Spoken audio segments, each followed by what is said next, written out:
สวัสดีจ้าสบายดีพี่น้องสบายดีสุขคนค่ะสวัสดีตอนเช้าตอนตี 5นะคะ ตื่นนอนพี่น้อง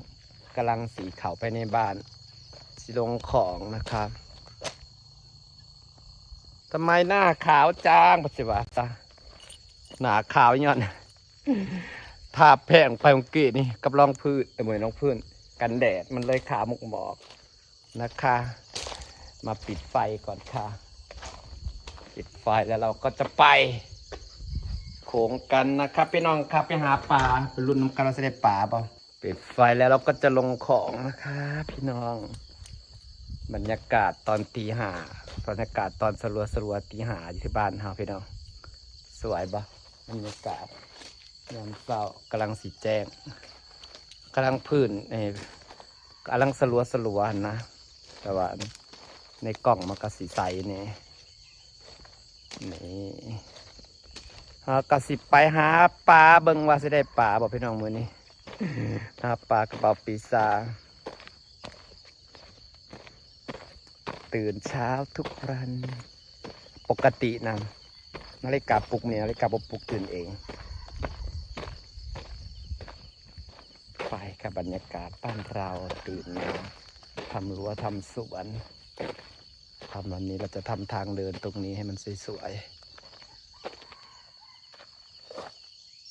ๆยามเราะยามเช้าโอ้ยน้ำขึ้นเลยเนาะคือสีขึ้นหลังแรกก็ไม่มีอะไรเลยจ้ะบ่มีป่าอยากพอปลาเคิงเลยพี่น้องสวัสดียามเช้าบรรยากาศดีๆนะจ๊ะพี่น้องอยู่ที่แม่น้ำโขงบรรยากาศดีๆน้ำก็ขึ้นหากบ่เห็นป่า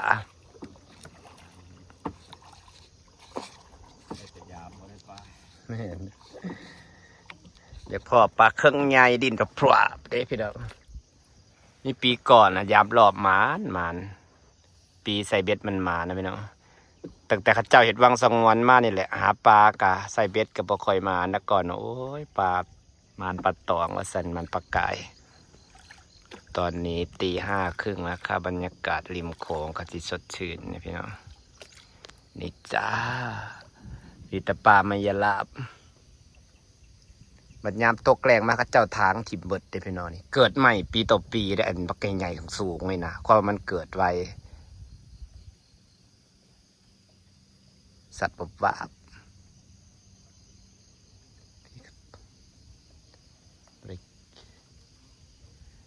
กระตุกขลายเท่าว่า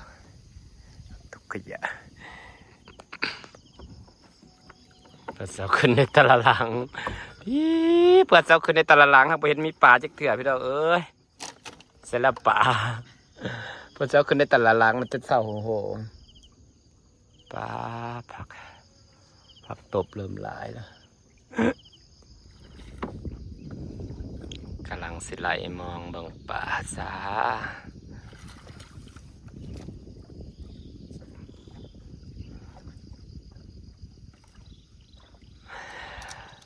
เมื่อวานนี่ไหลเบ็ดมันนี่ไหลมอง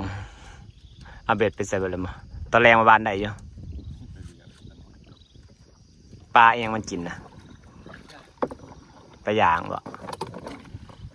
วันนี้เฮามาไหลมองกันเด้อจ้าพี่น้องยามรอบกับบ่ได้ยังยามไปก็ได้มาไหลมองเบิ่งว่าสิได้ปลาบ่จ้านี่ค่ะมันมาเด้อจ้าพี่น้องค่ะบ่ได้เห็นปลาแล้วปีนี้จะเห็นปลาอึดพอบ่ได้ปลดปลาปีที่แล้วเนี่ยจะไม่มีบ่อนขายปีนี้บ่เห็นฮอดปลาพี่น้องเอ้ยเสียนอยู่ซาอยู่รีพีก็เจ้ากระตันเลยเบิดเลยบางคลิปก็เจ้าอยู่รีคอนประเพ่งแล้วก็เจ้าตันปลาแต่มันขึ้นบ่ได้อย่างเต็มขึ้นไปมันก็เจอนี่เขาเบิดไปตาข้าเจ้ารวยเนาะปลาตัวเต็มไม่หลีเต็มยังแบบเขาตันแล้วมันเต้นขึ้นนะเด้ลายเขาคือสิขายได้เงินมีแต่ปลาราคาแพงปลาหนูปลาย่างปลานังโอ้ยมีแต่ปลากำลังกูมองกูไวหอดแล้วดิน้ำมันไหลไวพี่น้องยามนี่ได้ปะได้ปลานะ2 ตัว อะไรมาโตบ่เพราะว่ามันได้เจ็กโตอะเราหมานเลย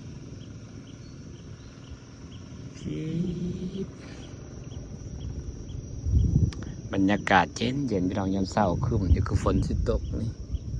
บรรยากาศคือฟ้าคือฝนกลางไม่ดำโขงค่ะเพราะบรรยากาศดีพอเย็นเย็น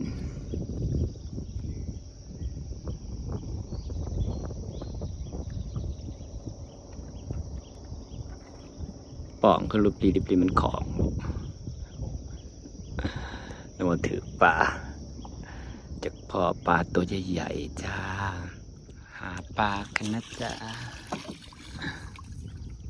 น้ำกับคุ้นขุนของผมมีปลาพี่น้องปีนี้เนี่ยโพดว่าอึดปลาเดี๋ยวนี้มาไหลมองใหญ่มองปลาพวกย่อนลงไปความลึกประมาณเท่าไหร่วิธีไหลมองก็สิย่อนลงอยู่ปู๊แล้วก็ไหลมาเรื่อยๆพี่น้องหางงามนี่น้ำมันไหลไวสิไวอยู่ดอกยามน้ำใสน้ำแรงกับน้ำนิ่งยามน้ำสิไหลไวน้ำหลากน้ำขุ่นๆเนี่ยสิธรรมชาติยามเช้าเสียงนกเสียงหนูโอ้ยหมานปลาเนี่ยทอนจากโตจากใดนะพี่น้องฝั่งนู้นสิเป็นฝั่งไทยนะจ๊ะอำเภอชนุมานจังหวัดอำนาจเจริญใส่ละปลาใส่ละปลาฝนลงเม็ดแล้วฝนลงเม็ดแล้วจะได้แข่งฝนหาปลานะจ๊ะแต่ยังไม่เห็นปลาจักโตอยู่จ้ะใช่เราไม่ได้เราเมื่อบ่ได้ปลาเขาเมื่อเราไปเห็นเพื่อจักรำพี่น้องปลาสับอืดแต่ปีนี้นะบ่โพดโพมันมีเพื่อจักรำ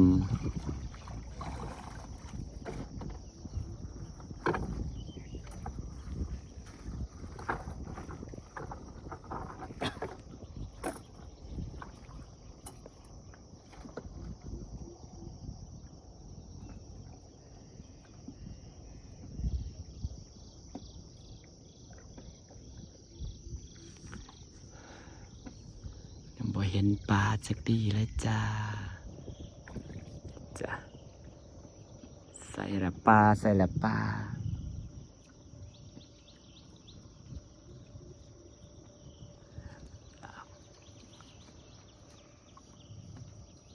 เห็นนอดปลาพี่น้องโพดโพปลาอึดลงมากกับเมื่อยซื้อบ่มีปลาจ้า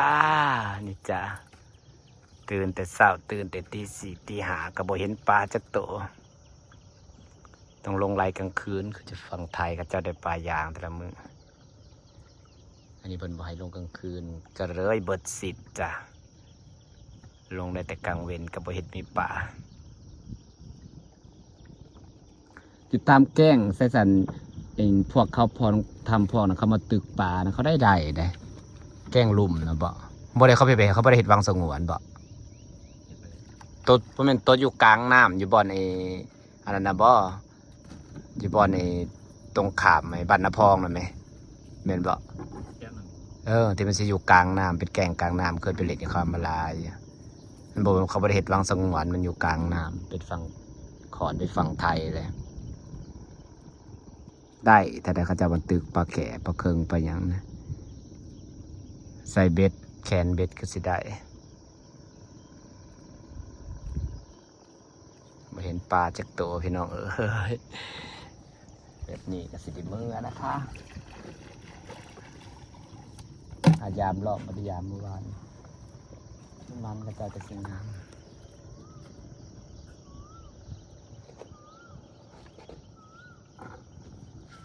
หอดปลาจ้าไล่หม้อแล้วก็มายามล้อมต่อให้ไปเห็ดปลาจากโตเมื่อยหมดแล้วพี่น้องทั้งเมื่อยทั้งทอแล้วจ้าปลาอึดปีนี้หาเงินบ่ได้จ้าพี่น้องยอด YouTube กับบ่มียอดวิวกับทายไปสั่นราคา ใส่ละป่าเฮ้ยเวนนป่าเลาะยามล้อมยามจนท้อแหละพี่น้องมันบอกมีป่ายามจนเหนื่อยจนท้อแล้วถือสักตัวให้กับบ่ได้เพราะมีกำลังใจจะแม่นว่าอึดเนาะป่าเนาะนะสังเกตได้พี่น้องอย่างว่าน้ำไหลไว้ให้เบิ่งสังเกตอยู่ต้นไม้นี่เห็นปะน้ำยามนี้มันสิไหลแห้งปลายอ่ะถือแต่ปลาเป่า สังเกตมันสิย่อขึ้นยากเพราะว่าน้ำมันไหลแห้งเนี่ยพอดีสังเกตบางทีต้นไม้น้ำสิไหลแห้งยามนี้ยามน้ำรากเนาะน้ำไหลแห้งน้ำก็สิขุ่นปลาก็สิเข้าหากินตามฝั่งยามไปเรื่อยๆจ้าสิบถือเคยได้บทจักหลังค่ะโพดโพปลาอึดพอสิยามได้แต่ละหลัง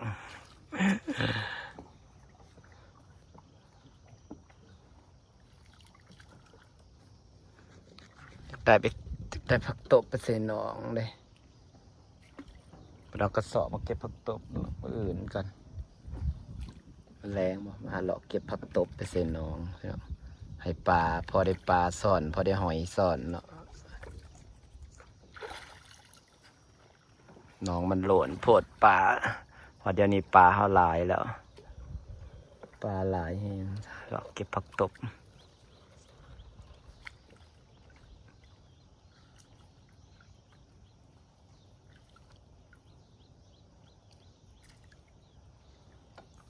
ปลาจ้าอยู่ไหนเอ่ยเข้าให้หน่อยสักตัวโอ้ยคือขี้ฝุ่นเป็นตานักหังนี่นะเป็นหม่งดีปลาพวกเขาเนี่ยปลายังโอ้โหไม่พายปลาหน่อยไม่มีปลาเราก็ชมวิวแม่น้ำโขงเอาจ้านี่จ้าปลาก็ชมวิวแม่น้ำโขงอ่ะแม่น้ำโขงกับบ่องามดอกพี่น้องมันสีขุ่นละ